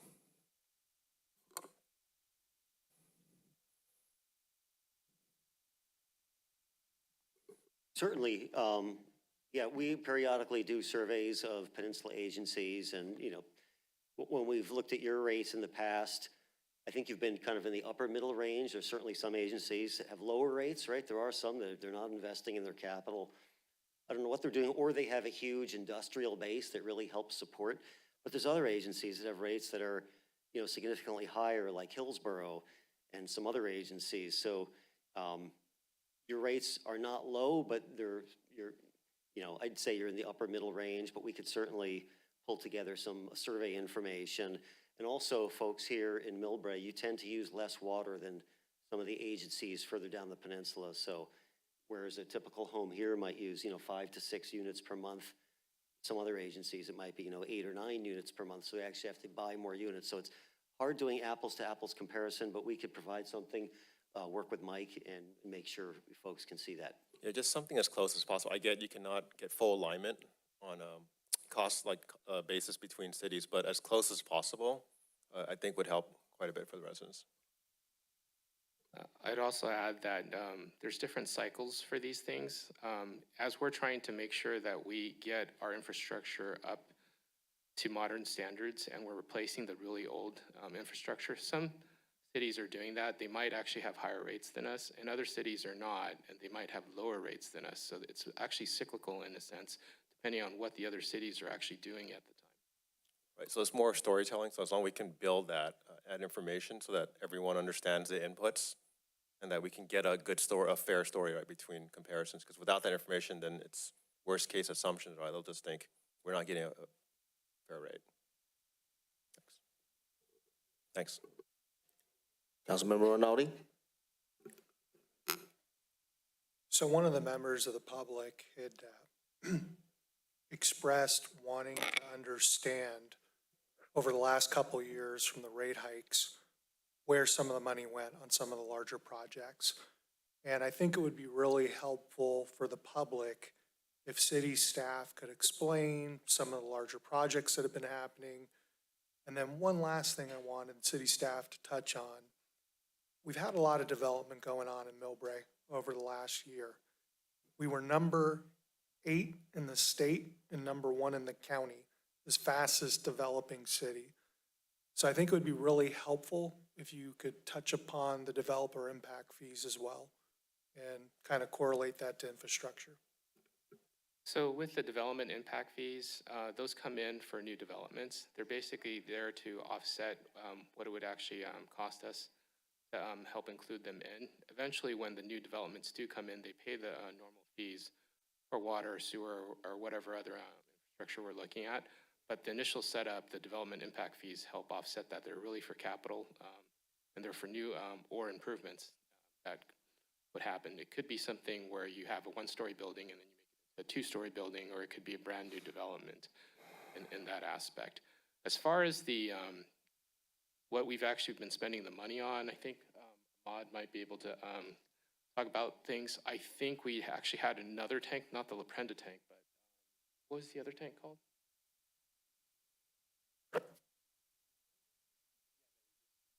Skyline. So the Skyline tank was actually done as well, and that actually came under budget. Originally budgeted at about 9 million. I think we got it in about 7. About 7 million instead of 9. So that's one of the big things that came in. We've also been doing a lot of different water main changes as well. The new one that we're really focusing on this upcoming year is for Broadway, but there's been a lot of water mains that we've been looking at as well. Those are the different projects that we've been actually looking at, just from a water standpoint. And I'll just add, that is all spelled out in the budget, but hearing the council and the community, we'll simplify it and get some data out there that, you know, this is where your money goes on an annualized basis on the CIP. We will definitely do that. And the one thing, one other last thing I'd appreciate is if you could touch on the high pressure water line project with the joint project with Hillsborough. If you could just briefly touch on that, because I think it tells a pretty good tale of, you know, how we're stretching the dollars. And that is also a combined project with the town of Hillsborough and city of Burlingame. It's a federally funded $30 million project. City of Millbrae shares about $2 million. And as a result of that, we get a new transmission pipeline to service our areas around the Helen Tank site. So that is a benefit to the community. And it's a well-needed one. It provides redundancy for fire and different additional resources for water. So that's on top of our programs in terms of our water tanks that would come in there from the Harry Tracy from SFPC. So it is something that is in play, and as you probably know, that grant is a federal grant that we're still working to get some clarity in terms of how that's proceeding, but at this time we think that's an important project for the community. Anything else? All right, okay.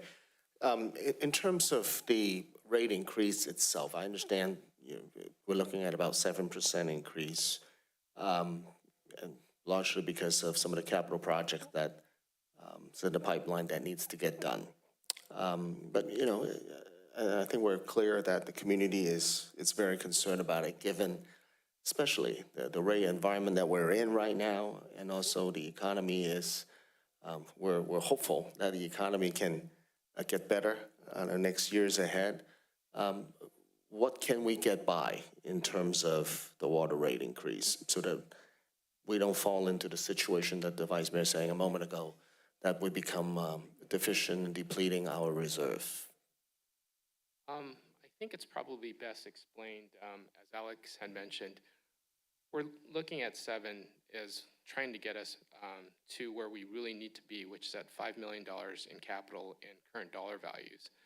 Every percentage point that you lower it by, it's about $750,000 less in capital. It's not the end of the world, as Alex mentioned, if it's a little bit less, but the problem also arises where if you lower it a certain amount, later on, the rates might actually have to be increased. We ran into the same problem back in 2013 where there weren't any increases, and then they had to have double-digit increases, big ones back then, 2017. So it's kind of, you either pay now or you pay later. If you smooth it out, it's a little bit easier to kind of look at it. Yeah, and I'll add to that. I mean, in essence, short response is you're just kicking the can down the road. And eventually our infrastructure, you know, it's aging. We've got 70 more miles of water main that we need to replace. Development impact fees that Councilmember Rinaldi had mentioned. Development impact fees only pay for its fair share of it, new demand. It cannot be used for recurring. New service, new capacities. Correct. It can't be used for maintenance, deferred maintenance, improving existing conditions. It's only for capital to serve the impact of that development on our infrastructure. And also, as long as I have the microphone, I don't know if it helps, but the gentleman at 310 Taylor, he was talking about monthly rates. Our bills are bi-monthly. So when people receive them in the mail, they're seeing 2 months worth of billing, not 1 month worth of billing. We had discussed going to a monthly bill, but then that just increases our operational costs, and there's no real cost benefit there.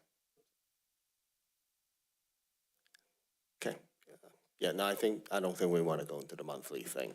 I mean, obviously, we're here in the discussion of the context of how to be cost effective in some of the things that we have to do, right? It's unfortunate that some of these infrastructures are aging and that they need to be updated. I was actually more hopeful that we can hold the PUC more accountable by virtue of having BOSQA in there and our representative in there and try to hold on to their infrastructure upgrades and capital expenditures so that we can have a more favorable wholesale rate, but we didn't quite get there. So more effort needs to take place from BOSQA and our representative there so that we can deliver more affordable water to our residents. I mean, we got a full row of folks here who are concerned about the water rate that they pay. But to that end, it's kind of the rubber meets the road here, that the tanks need to be replaced, 70 miles of pipes that need to be updated. Otherwise, you're looking at water main breaks. And I think we've done a good job recently not having to do any more emergency services on some of these water pipes. And I think with these modernization of the infrastructure, we'll have a lot less of these emergency repair that need to take place. So with that said, what's the council's pleasure?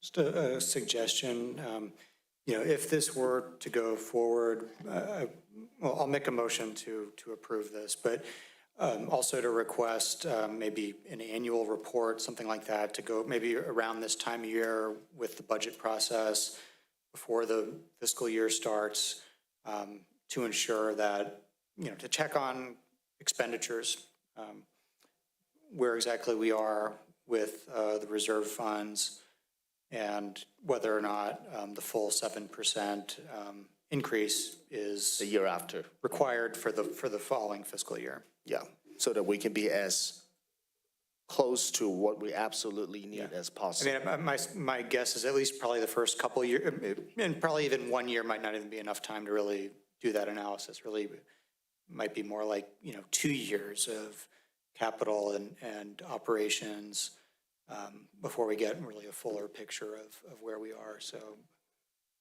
but at least I think to look at it on an annual basis, I think would be useful. The goal here is to get consistency. We can't keep having sporadic jumps. So I'd agree with that. I think on an annual basis, we really need to have a review of these rates and figure out ways to really try to be more cost effective. And also at the same time, be more diligent about the grant applications so that, the more of these opportunities we get, the lower the rates we can offer to our ratepayers.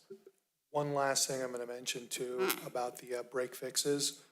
They still go on and they still happen. City Manager Williams can attest to that. We were just out at the site of one about 2 weeks ago where a eucalyptus tree broke a pipe over on Old Redwood Way. So, I mean, these things still happen. There's a lot of aging infrastructure, and when they do happen, it ends up costing us more in the long run. So we do need to be diligent in replacing these lines. In the long run, it ends up saving the taxpayer. All right, we have a motion on the table from Vice Mayor Holliber.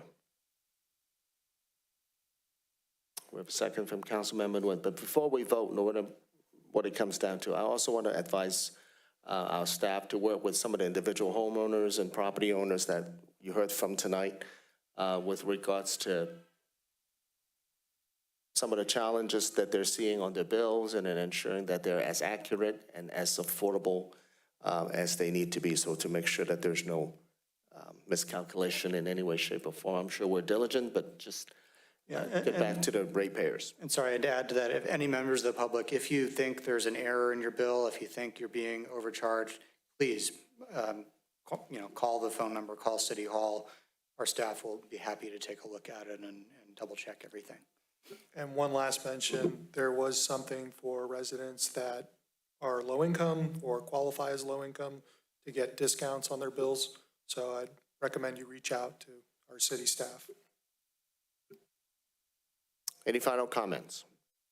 Okay, your votes, please. Oh, go ahead. Yeah, just as part of that report, I think we talked about that comparison.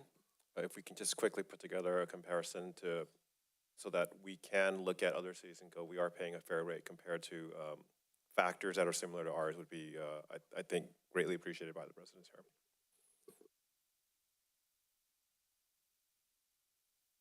Okay, any other comments? Your votes, please.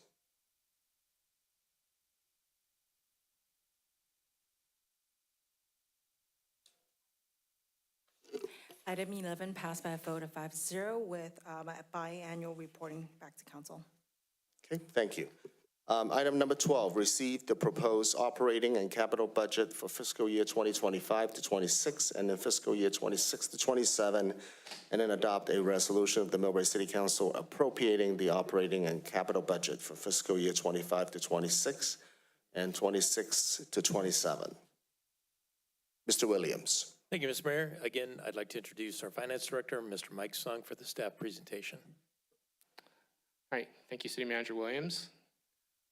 Let's go ahead and go through the proposed operating and capital budget for fiscal year 25-26 and 26-27. We'd like to start off with the council goals and priorities that were mentioned on March 20th at the goal setting session. Council would like us to concentrate on safe and clean city, economic development with an emphasis in fiscal responsibility, infrastructure, sovereign city governance with the emphasis on fiscal responsibility and community engagement. Next slide, please. Budget highlights. So our budget for next year for fiscal year 25-26 for all funds is $96.1 million, and it's $43.2 million in the general fund. For 26-27, it's $92.6 million, and it's $43.4 million in the general fund. The city continues to experience economic development, albeit the pace is slowing down. We are still accommodating a significant housing growth that's been pursuant to state mandate. We have a lot of critical capital projects that are coming forward, including Lower Hill Crest Subbasin 4, the Hacienda Lift Station rehabilitation, the Madrone Force Main, and the La Prenda Water Tank and Broadway Water Main pipelines, and the Highline Hillsborough Water Transmission Main. Next slide, please.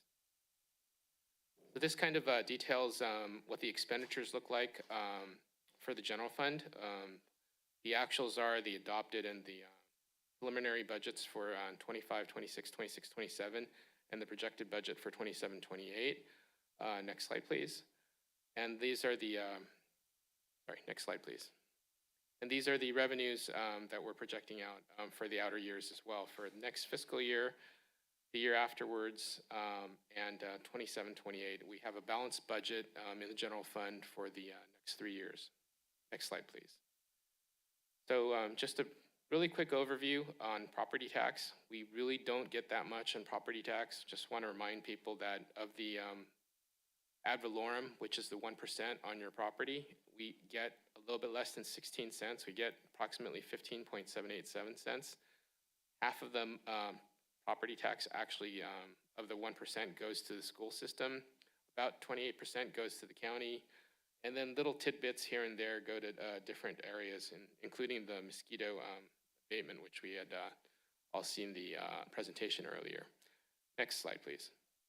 So what does that really mean? On a $2 million home that pays $20,000 in ad valorem property tax, we get about $3,157. Our share is actually very small if you actually look at it. Next slide, please. So the other, one of the other major sources of revenue is sales tax. We also don't get a very large portion of sales tax. Sales tax in Millbrae right now is 9.375%. The median actually in San Mateo County now is 9.875%. A lot of other cities have a higher sales tax rate than we do. But just in our city, we're looking at 1% of the 9.375% goes to Millbrae itself. Approximately 6% goes to the state, 1% to the county, and then another 1.375% to the transportation agencies. Next slide, please. And this is kind of how it really breaks down. You'll see that 6% goes to the state, which is the last four. We get 1%, and then the county gets 1%. Plus, there's also about 1.375% for all of the different transportation measures that they have. Next slide, please. Our capital budget summary for the next year is 21 million, and this is how it's broken down. This is just a reminder of what it looked like during our capital budget session from 2 sessions ago. Next slide, please. And then also a summary of the FTEs that we're looking at. So for city administration, we're looking at 8 FTEs or full-time equivalents. With a new management assistant, community development, we're looking at 10 FTEs with a new code enforcement officer. Finance, we're looking at 9 FTEs, that's remaining stagnant. Recreation, we're looking at 8.75 FTEs with a new parks services attendant. Public works, 70 FTEs, 2 new maintenance worker 2s, 1 in collections and 1 in water, and the pump mechanic that's to be funded by water and sewer. And the total citywide FTE is 105.75. Next slide. Basically, we're looking at increasing it from 99.75 to 105.75. And I should mention this is for the next 2 fiscal years.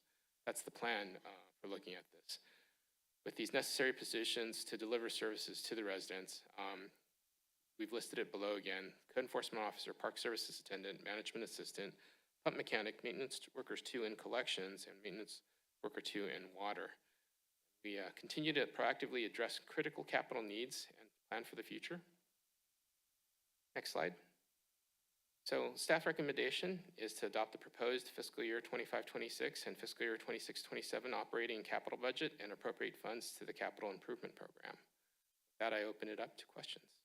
Okay. Mr. Mayor, if I just add real briefly to that. So at our study session, the questions were asked by several council members about the need for these added positions. So that's in the body of the staff report. If you've read it, but we're happy to answer any questions you have regarding those as well. All right. Thank you for the presentation. Any questions from this council for the presentation? Councilmember Rinaldi. Just a quick comment that the staff packet was really well written on this particular agenda item. Felt like a refresher course from the last council meeting. Director Sung, I think you did a really good job explaining the whole grant process and how it's not included in the financials. So I don't think I have any questions on my side. Okay. All right. Any other questions? Vice Mayor? I'll add a question. I think, thank you very much for the presentation. I think the last 2 council meetings, we went through it in pretty much in depth, but I'll just throw this out there. Let's say over the next year, 2 years, if, and I guess it's a 2-part question, if revenues come in significantly higher than is currently projected, where would you look, what would you look to do with that? And I guess also on the flip side, if revenues were to come in, general fund revenues were to come in below projections, where would you consider making cuts? So what we'll do is you know, as we've discussed, a budget is, and as you know, it's not a static document, it's a dynamic document. And every month in our city council staff reports, we do have a budget update. And so I think we're projecting and our forecasts are, you know, pretty solid. Obviously with an increase in our property tax from the new development, it'll be interesting to see how that both direct and indirect buying power that's coming into the city with new job creation, new rooftops, One of the goals that we have is to try to keep that buying power in the city of Millbrae as much as possible to help with our sales tax. So we constantly monitor it, Vice Mayor, and if there's any anomaly, we will bring that back to the city council for discussion with recommendations on the best way to proceed, either in terms of cuts, or if we have an increase in revenue above projections, bring that back to the city council in terms of priorities and expenditures, or even cost reductions to maintain a level of affordability. And I would add that we're going to have regular updates as well. We're going to have a mid-year for the first fiscal year. We'll have a mid-year for the second fiscal year. We'll have a mid-cycle report just to show what's gone on during the first year. We'll have regular reports, as City Manager Williams had mentioned. And as he had mentioned as well, it's a dynamic process. Anytime something comes up, like a grant, for example, we'll come back and bring that back to the council, ask to amend the budget to include that in there. There's different things that do happen, very large items that do pop up. We'll definitely bring it back and we'll have a discussion. Thanks very much. Looking forward to all of that in the next 2 years. Thanks. Anyone else? Any questions? Go ahead, Councilmember Glenn. So if we go back to the slide with the FTEs projection.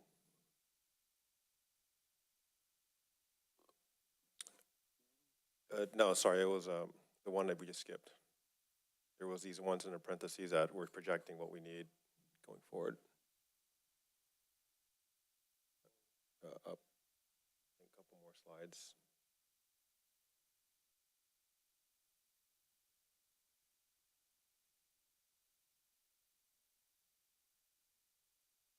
Keep going. Yeah. Next. There's this. The parentheses. Is it FTEs? Yeah. Yeah, those. Okay, so. No, the last one. Sorry, the last one. There was this list. Okay, that one. Those bullets. Could you provide more details on why? I'm pretty sure there's a good reason for it, but what are the reasons for bringing on these people? Is it? What's the rationale? It depends on which one you're looking at, but there's different operational needs that we're looking at. For example, the pump mechanics needed to actually monitor a lot of the pumps. They have different various heavy duty machines that we're looking at too. I think I mentioned in the staff report, there's this thing called a muffin digester. It basically is this giant steel machine. I hope I'm describing this correctly on the hood. But basically it goes in and it crushes all the different things that come into this sewage so that it maintains the flow. These are the things that we need a pump mechanic for to actually monitor that. Just a plug probably for Andrea, don't flush any of these flushable wipes down the toilets. They're not really flushable. They actually damage the system. So when you have these muffin grinders, they basically help alleviate that so that the sewer flows. That's one of the items. Other things that we're looking at, like a park service attendant's gonna be looking at the fields. They're gonna issue citations. We have an issue with people always going to the fields with their dogs, especially off leash. Code enforcement, we have lots of code enforcement violations. One officer is not enough right now. The cases have been steadily increasing over time. We're basically still growing right now because the population is increasing. So eventually we're gonna need more people to maintain this. Also, for example, for the maintenance workers, we need additional staffing over there to help with the various duties that they have, including being able to have an extra person to cross-train so that it actually helps succession planning so we can be more efficient on there. So those are some of the reasons why these positions are actually needed. Would it be safe to say it's largely because we're growing and we need to accommodate that growth? Yes. Okay, thanks. Anyone else? Now, before I take public comment, I just want to make one quick comment here. San Mateo just came back in the recent discussion that they're on a $15.2 million budget deficit. San Bruno was about $4.85 million dipping into the reserve in order to balance their budget. South San Francisco last year, I think it was about $11 million. San Francisco is on an $800 million budget deficit. Millbrae has a balanced budget. I just want to be clear, right? We've always been very conscientious about how we spend our taxpayers' money. And we always do more with less. Even back in 2020 when the COVID days hit, we have hiring freeze and we cut wherever it's possible and just to make sure that we're as lean, as mean, as efficient as it possibly be as a city. So I have a lot of confidence in our staff in terms of your expenditure plan moving forward here, just to continue to exercise cautions and be fiscally responsible on our decisions on how to spend our money and where we put our staff and how and where we spend our taxpayers' valuable dollars. So, obviously there's always improvement can be made, but I do recognize some of these decisions and recommendations that are in front of us is necessary in order for us to continue to be successful. I was hoping, City Manager, what's our status on potentially an economic development personnel to help the city develop our economic pipeline and bring more businesses, increasing and widening our tax base? Yeah, Mayor, thank you for asking that question. That's a very important position. Yes. That we continue to look at organizationally, and I'll be bringing that back to the City Council for discussion in the next several months, actually. Yeah, because I want to make sure that we don't lose track of some of the more important initiatives that we as a council has said that we wanted to tackle in the next year or two. Because we set these goals at the beginning of this year, at the beginning of this council, knowing that this is an important initiative. So I just want to bring about the context of our discussion as to how we should best move forward, recognizing these recommendations has been well thought out and they're necessary in order for us to consider their approval. So with that said, I don't have any speaker slip on this item. Elaine, do you have any? I don't see any hand raised online either. That's correct, Mayor. Okay, all right. So closing public comment on item number 12. Bring back to this council. Any final further comments on this? If none, I'll make a motion to approve this capital budget plan. And we have a second from Councilmember Rinaldi. Thank you for doing that. And any final comment? All right, your votes, please.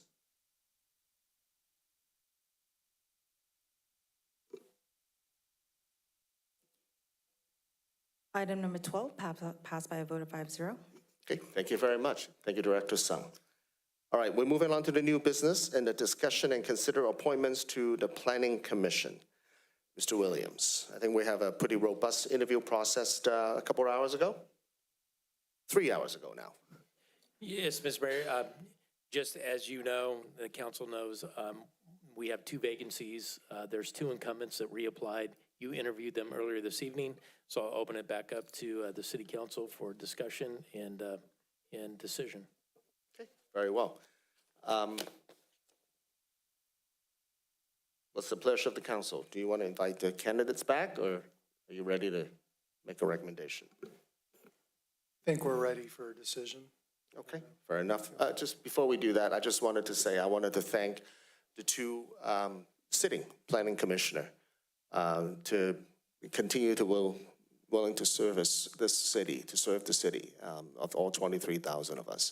Particularly Commissioner Quitt, after 33 years of long-time service to our city. I have to mention it because it's important, because that speaks to dedication. Yeah, and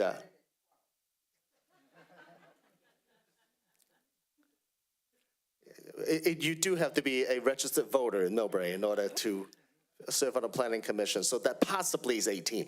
But nonetheless, I just wanted to thank you for 33 years of dedicated service to our city. And also as well, Commissioner Choi as well, for, willing to return and continue to serve our city. It's just, we're very blessed to have volunteers such as this, who dedicated their lifetime and their whole family affair as well, serving this community. So, with a grateful, heart, full of heart, I would make a motion to reappoint, Commissioner Quaid and also Commissioner Choi to return to the Planning Commission for the next 4 years. Anyone else? Okay, we have a motion and also a second. Your votes, please. Thank you, Mayor. There was no public comment for this Oh, item. thank you. Yes.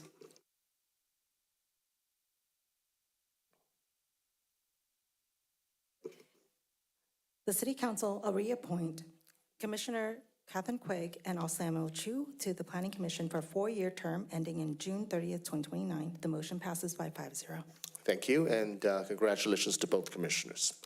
Item number 14, adopt a resolution approving a second amendment to the franchise agreement with South San Francisco Scavenger for specification of additional services. Mr. William, I believe we have Ms. Mayor, I'd like to- Papajohn. Correct, yeah. I'd like to introduce our Senior Environmental Program Manager, Ms. Andrea Papajohn, for the staff presentation. Thank you, City Manager Williams. Andrea Papajohn, City of Millbrae. Thank you, Mayor Fung, Vice Mayor, and City Council members. I'm happy to present a resolution approving a second amendment to the franchise agreement with South San Francisco Scavenger for specification of additional services. Next slide, please. So in 2009, there was a new agreement with Scavenger. In October of 2024, the council approved a first amendment to the agreement with Scavenger, adding 4 additional services. Those 4 services are multifamily cleanups, no charge drop-offs, code enforcement roll-off boxes, and compost distribution. And in February of 2025, a notice was sent in the residential service guide that Scavenger publicizes with specified limits on no charge drop-offs, and also similarly in the Millbrae News in March, the city highlighted the new services. Next slide, please. So this second amendment gives some additional specifications to 2 of the 4 additional services. The first one is multifamily cleanups. We'd like to specify prohibited materials. And the second specifications are in the residential no charge drop-offs. There's further explanation on permitted materials, material delivery requirements and limits, and secure drop-off loads. I'd like to give just a little more detail on those. Next slide, please. So for the multifamily cleanup specification, these are the prohibited materials. We would like to add this to the second amendment just to clarify for our multifamily owners and property managers that what's not allowed, and this is a list but not limited to. So for example, these 6 categories: hazardous waste, large appliances like heat pump water heaters, refrigerators, freezers, washer dryers, compostable waste and landscape, construction waste, carpet rolls, and recyclable waste. Next slide, please. And what we would like to clarify in the no charge drop-offs are these permitted materials. So in these 5 categories: e-waste, cooking oil, cardboard, household batteries, and fluorescent lamps. I'll go into each one of them and just touch on what we'd like to specify. So for e-waste, it's defined by the California Department of Toxic Substance Control, and we are recommending a limit of 3 items per day. Household batteries, a limit of 5 gallons per resident per day. Next slide, please. Oil, such as cooking oil, would be 5-gallon limit per day. And there's actually no limit on cardboard. Next slide. And finally, the last category was fluorescent lamps. Must be delivered in a break-resistant container or packaging, limit at 5 per day. Next slide, please. In addition, we recommend that the drop-offs be not mixed with other waste, and that the loads are in open vehicles. They must be secured and covered upon arrival. And So my last slide is to, staff recommends to adopt a resolution approving a second amendment to the franchise agreement to specify these additional services. And thank you. I'm happy to answer any questions. Thank you, Ms. Papajohn. Any questions for our staff from this council? Seeing none? Okay. I don't think I have any speaker slip on this item either. City Clerk? That's correct, Mayor. There's no hands raised or speaker slip on this item. Okay, all right. So bring back to this council and any comment, questions for our environmental specialist, Papajohn? Thank you for bringing this forward. You don't have any questions. Wonderful. Yeah, I know. And so, go ahead, Vice Mayor. Sorry. Just a comment, or I guess it's a question. Are we publicizing this on the website, the city website? Yes, absolutely. sure you get that. It has gone out in our Millbrae Yeah. news, so we wanted to put it as a second amendment to be consistent and clarify in the amendment. But Great. yes, it But will yeah, be- if we can keep it on a live website somewhere in case someone Googling where do I drop off, you know. And I think the county department of, I don't know if it's county health department or environmental health, they have a website as well that lists various drop-off locations for different types of hazardous materials. So I don't know if you've already talked to them, but if you could let them know as well so they can make sure to update their resources as well. Will do. Thank you. Okay, any other further comments? Councilmember Nguyen. There's no fiscal impact, right, of this new, this amendment? There's no fiscal impact. That's correct. We're just specifying for clarity some of these two additional services. I see, so it's just something that existed already, but you're just making it more clear. Exactly. We put some limits on the drop-offs. So if residents go to drop off some materials, there are just some limits around that. Scavenger has some space limits and other constraints. And then we just wanted to be clear on the prohibited materials for the multifamily cleanups. Thank you. Councilmember Riley. Yeah, and then we'll come back to Councilmember Ronaldi. Okay, I have a question for the battery. We used to put the battery top on the garage, top on the garbage can for the see-through bag, so they can see it. Yeah, right. So they can pick up. So now I just saw the slide. We cannot do this anymore. We have to physically drop it to the scavenger right now, or can we still do that? Thank you for that question. Yes, you can still put it on your curbside pickup on top of your gray garbage. Batteries can be picked up weekly on top, clear plastic bag on top of your gray landfill garbage container. This is an additional option for residents to drop off like e-waste, including batteries. So last October, when we amended our agreement, we expanded some of those services that we negotiated these additional services. And so now residents can bring all sorts of e-waste and additional materials, including batteries. Councilmember Ronaldi. Thanks for the detailed presentation, and city staff, thank you for the great packet information. I just wanted to ask you, can you give us a little bit more detail around those limitations? From what I understand, e-waste, there's limitations on, I don't know, is it laptops or computers, how many you could bring in, or cooking oil? Did they give any figures around that, just to kind of give a little bit of a realistic viewpoint? So are you asking what is allowable from like if a resident has? If a resident decides to take a visit out there to drop off? Absolutely. Could we? Yes. Okay, so e-waste, monitors, computers, laptops, cell phones, cords, anything as defined by the Department of Toxic Substance Control or in their definition of e-waste, 3 items per day. So you could go, multiple days in a row.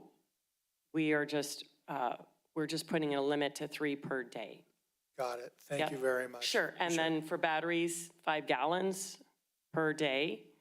It's a lot of batteries. Yep, and then 5 gallons of oil per day, and nothing on cardboard. And last one, fluorescent tubes. I think it was the next slide, please. Is that limited to residential, like, AA, AAA batteries, but not car batteries, for example? I don't know about, I believe you can take car batteries, but I might have to double check on that. So, but this, what's being presented here is most likely limited to the retail size, AA, AAA, For batteries? 9-volt battery type thing, right? Correct. And I do have one of our members from Scavenger on the line. And so I would like to request if our city clerk could unmute, if they could answer whether car batteries can be dropped off. I do have David and also. Mr. Doug Button or Mr. Paul Formosa? And Mr. Formosa is Paul, here. That was online. So I could also promote Teresa too, if you. Sure, that would be wonderful. Thank you.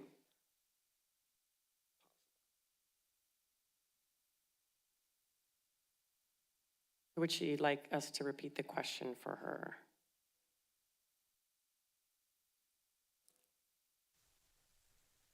Teresa's. Hi. Yes, I'm here, and we do take the automotive batteries at the BOPA Center at Blue Line Transfer. BOPA standing for batteries, oil, paint, and antifreeze. So we won't pick those up curbside in the clear bag, but we will pick them up, or we will take them at the drop-off for no charge. Yep, okay. Thank you, Ms. Thank you for the Montgomery. clarification there. Yeah, You're welcome. may I also point out that there is excuse me, this is Paul Formosa. There's a two automotive batteries per day limit as well. Okay, thank you. Yeah. Councilmember Nguyen. Are there size limitations, like large televisions, for example? Is that something we can drop off? How large is it? Large screens? Yeah, screens. Since I have Scavenger representatives on the line, I think I will defer to them. Could one of you kindly answer about how large of TV screens could be dropped off?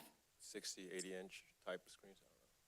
Yeah, each one counts as one item, so yeah, there's no limit to that. Uh, Thanks. Thank you, There's Mr. Formosa. No limit to the size of it, I mean. So 3 80-inch screens per day is acceptable. Mr. Formosa, And Mr. Formosa, would it be accurate to sort of characterize it as any residential size TV monitor, right? Not commercial, but residential use can be freely recycled at your site, within the daily limit? Yes, that's fine. That's fair to characterize it that way, Mr. Mayor. Yes, sir. Okay, thank you. Sure. I mean, if someday, you can buy a 120-inch TV at Best Buy, then I'm under the assumption that they would take it. Yes, we would take that too. Okay. All right. Any other questions for our consultants, for our staff, as well as for South City Scavenger? Anyone else? No?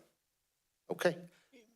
No public comment on this item. Mr. Williams. Well, Ms. Mayor, I was just going to bring to the council's attention that the evolution of this, I'm working with Scavenger, and that this used to be a charge for service for our residents. This is a negotiated benefit. Yeah, and to reduce cost and keep rates down, it was something that we were able to negotiate, with Scavenger in a long-term relationship with the city. So this is now that free charge at their facility. Okay. Thank you for doing that. And thank you, staff, for working with South City Scavenger to bring these benefit to the Millbrae residents. Anyone else? No public comment. I think we're ready for motion. Okay. All right. We have a motion from Councilmember Rinaldi and a second from the Vice Mayor. If no final comment, your votes, please. Item number 14, passed by a vote of 5-0. Thank you very much. Thank you, Ms. Papajohn. Thank you. All right. So that's it for all 14 items today. And leading us to council comment. Do we have a volunteer? Councilmember Nguyen. So just one comment. For those who aren't aware, we have, there's this event hosted in that new Millbrae BART station. It's called Night Market. It's a great way to try out new foods. They actually sell other stuff too besides food, but trinkets, stuff like that. I suggest if you're looking for something to do on a Friday night, I think it's the end of each month Friday. It's a great place to just go out there, try new things, and I do that every time that happens. So just want to make that known to everybody. Thanks. Okay, anyone else? Councilmember Rinaldi. Real quick comment, big thank you to the Deputy Sheriff's Association in San Mateo County for putting on coffee today for all Millbrae residents to engage with them.